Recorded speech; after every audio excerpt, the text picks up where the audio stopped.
Hai Sobat Bola, balik lagi di channel gue. Dan pada video kali ini gue mau sedikit membahas mengenai keresahan gue, atau mungkin keresahan banyak pihak juga, dimana kenapa ya gue tuh selalu mempertanyakan buat orang-orang yang masih menanyakan kinerja dari Coach Sintayong tuh selama di timnas Indonesia tuh ngapain aja sih. Dan sebelum lanjut, gue mau ngingetin lagi buat kalian, tolong bantu gue untuk like dan juga subscribe channel gue, biar gue juga makin semangat untuk ngembangin channel ini menjadi lebih baik lagi.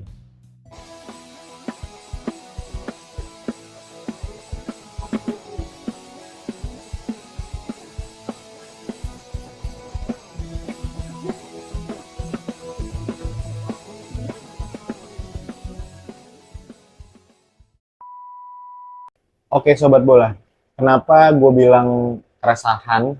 Karena ya ini menjadi sekaligus gue tuh selalu mempertanyakan, ada pihak-pihak yang masih aja nyinyir atau mempertanyakan kinerja dari Coach Sintayong tuh selama ini apa aja.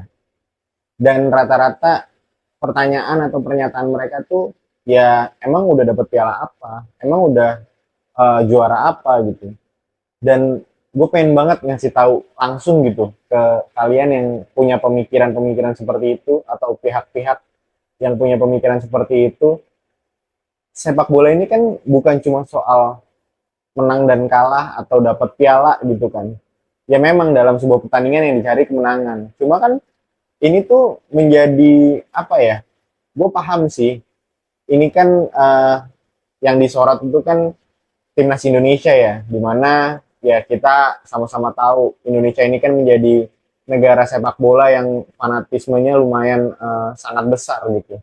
Jadi ya pasti kalau ada sesuatu mengenai timnasnya, pasti yang disorot antara ya pelatihnya ataupun pemainnya dan lain-lain gitu.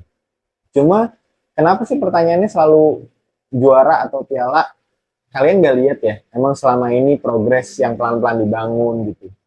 Kalian juga harus ingat, kita nih emang sebelumnya apa gitu. Kita nih ya emang tim yang mediocre kan. Ya berharap apa? Emang udah pernah masuk Piala Dunia? Emang udah langganan Piala Asia? Enggak kan? Langganannya cuma Piala AFF yang emang itu digelar setiap 2 tahun sekali. Pesertanya cuma dari Asia Tenggara, ya emang kita udah otomatis ikut gitu. Dan itu pun juga kalian berharap apa? Juara di situ gitu. Gue sih ya seneng kalau ngeliat timnas juara. Cuma gue lebih seneng jujur ketika progres timnas tuh mencapai pada titik ini. Dan sosok yang ngebawa itu ya kita nggak bisa pungkiri. Ya ini dari Coach Sintayong dan coaching staff yang lain gitu. Sebelum ini Coach Sintayong kan bergabung pada tahun 2020. Sebelumnya mungkin ada Luis Mia dulu yang emang nimbulin lagi fanatisme dan semangat dari fans untuk melihat timnas tuh kayaknya bisa maju nih gitu. Cuma kan ada satu dan lain hal, akhirnya ganti pelatih lagi, kita hancur banget sampai bahkan ada di peringkat 174 FIFA. Ketika itu pelatihnya Simon McManamy. Ya, pelatih yang ditunjuk menggantikan Luis Milla untuk kualifikasi Piala Dunia, dan kita ada di juru kunci. Bahkan kita kalah sama Malaysia, Vietnam, dan Thailand di kandang sendiri. Apa kita nggak ingat kejadian-kejadian kayak itu sebelum ini? Dan apa ya, hal-hal kayak gitu kan ya menjadi sesuatu yang memalukan banget. Pelatih, gue bukan menyalahkan Simon McManamy secara terang-terangan ya, enggak. Tapi kenapa dulu itu timnas hancur bisa dibilang? Karena dia itu ya mungkin nggak punya filosofi. Terus pemilihan pemain berdasarkan dari netizen, ini dipanggil, ini lagi bagus di liga ini, tapi mereka nggak buat kerangkanya. Jadi kenapa ya pemain memang sesuai dengan pilihan fans, tapi ya nyatanya di lapangan hasilnya nggak ada juga gitu, bahkan lebih parah. Dan datanglah Coach Sintayong, di mana dari ketua umum yang sebelumnya Bapak Iwan Bule mendatangkan Sintayong. Dan memang nggak mulus juga perjalanan Sintayong di awal, karena dia langsung dihadapkan oleh pandemi COVID, di mana sepak bola juga postpone. Dan ya pertandingan-pertandingan uji coba ataupun yang dilakukan timnas juga pada saat itu masih belum membuahkan kemenangan langsung.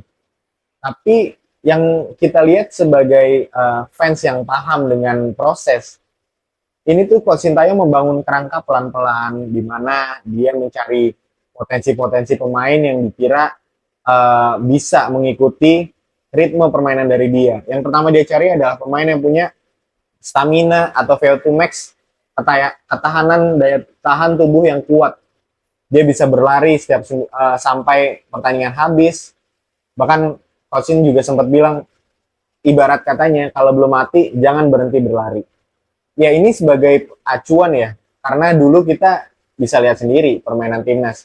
Menit 60 aja udah acak adul. Nah, sekarang kita diberikan pelatih yang mempunyai integritas, yang punya kedisiplinan tinggi, dan hasilnya pun terlihat gitu. Dia pelan-pelan lagi-lagi membangun strukturnya, kerangkanya, dari pemain, dari fisik pemain, kayak gitu. Terus ya kalau dilihat dari ranking FIFA ya, bayangin dari yang hancur di awal 2000 atau di akhir 2019 174 itu adalah peringkat mungkin terhancur kita sampai sekarang ada di posisi 139 dan kita bisa lolos ke fase Piala Asia di kategori umur senior, bahkan senior kemarin juga menorehkan prestasi baru, sejarah baru, lolos ke 16 besar. Persetan lah kita lolosnya dengan cara apapun gitu. Tapi kan kalau kita nggak menang lawan Vietnam, kita juga nggak akan lolos kan. Nah, hal-hal yang kayak gitu tuh, kita tuh harusnya lebih mengapresiasi ya. Bukan cuma coachin aja, pemain, terus juga jajaran kepengurusan PSSI yang mungkin udah lebih berbenah untuk bisa mengangkat timnas lebih baik lagi gitu.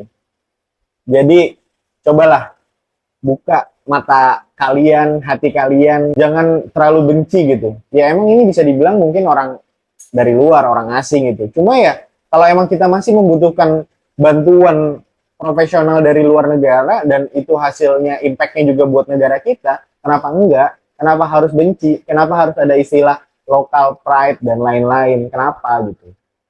Sekali lagi gue mohon buat orang-orang, gue nggak memaksa kalian, tapi kalian harus lihat realitanya seperti apa.